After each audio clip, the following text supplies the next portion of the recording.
हाँ 14 में लिखा है कि बुद्धिमान स्त्री अपने घर को बनाती है। बहुत बारी सुनी है ना ये बात, लेकिन कौन सी बुद्धिमान स्त्री अपने घर को बनाती है? अगर हम देखें नीति वचन 31 अगर हम देखते हैं तो स्त्रियों के बारे में बहुत सारी चीजें है ना, पूरा पढ़ते हैं हम, स्त्रियाँ ये कर सकती है, बहुत कुछ है। लेकिन अगर हम नीति वचन 31 का 30 पढ़े तो उसमें क्या लिखा है? शोभा तो झूठी और सुंदरता व्यर्थ है, परंतु जो स्त्री यहोवा का भय मानती है उसकी प्रशंसा की जाएगी। क्या बात है, दोबारा पढ़ दीजिए एक बार। शोभा तो झूठी और सुंदरता व्यर्थ है, परंतु जो स्त्री यहोवा का भय मानती है उसकी प्रशंसा की जाएगी। जो स्त्री यहोवा का भय मानती है, कौन है बुद्धिमान स्त्री? यहोवा का भय मानती है। और हम ऐसे ही कुछ स्त्रियों को, क्योंकि बहुत जल्दी खत्म करना है, बहुत सारी चीजें हैं आगे, मैं बहुत जल्दी नहीं बोलूंगी। अगर हम देखते हैं, हम किसको देखते हैं?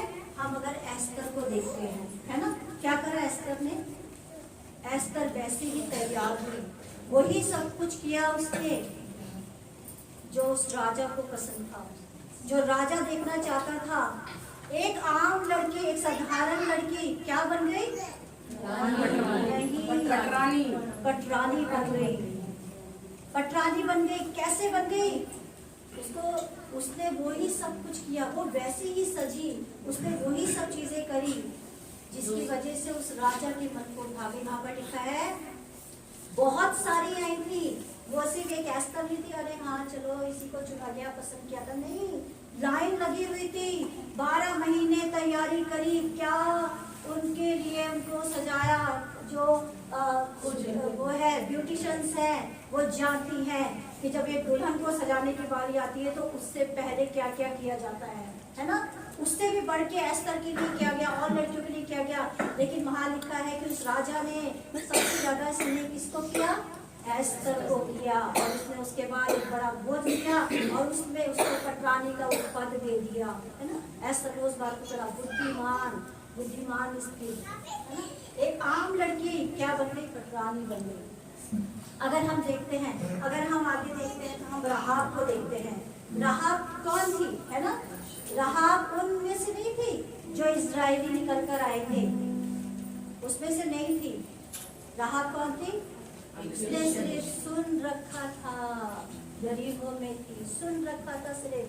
जब वो गुप्तचर आए ना उस देश का भेद लेने के लिए, तो राजा को भी पता चल गया था कि गुप्तचर आए। अब इन गुप्तचरों को जिसने अपने घर में छुपाया तो क्या होगा?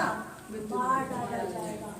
लेकिन जब वो आए तो राहाब ने अपने घर में उनको रखा, उनको छुपा दिया छत पे ले जाके। हम देखते हैं कि राहाब वहां पर थी, लेकिन जैसे कहीं पर कुछ होता तो हम सुनते ना, तो जैसे वो गुप्तचर आए तो राहाब ने एक बात को बोला कि मैंने सुना कि तुम्हारे परमेश्वर ने तुम्हारे लिए क्या किया। वो तुम्हें मिस्र से निकाल के लाया, लाल समुद्र को 2 भाग में कर दिया, उसने तुम्हें जंगल में मन्ना खिलाया, उसने तुम्हें क्या कहते हैं मांस खिलाया, उसने तुम्हारे लिए वो आग का खम्भा बन गया, वो बादल बन गया। उसने सुन रखा था।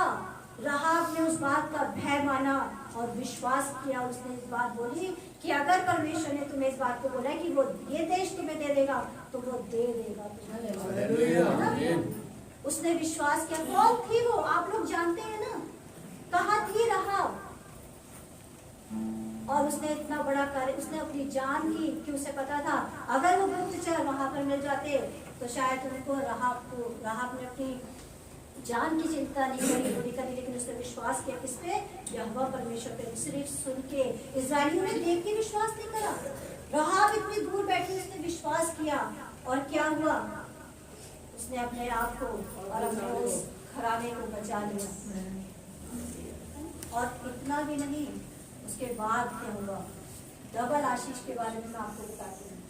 राहाब उस पीढ़ी में, उस वंशावली में जुड़ गई। किसकी वंशावली थी? यीशु की वंशावली।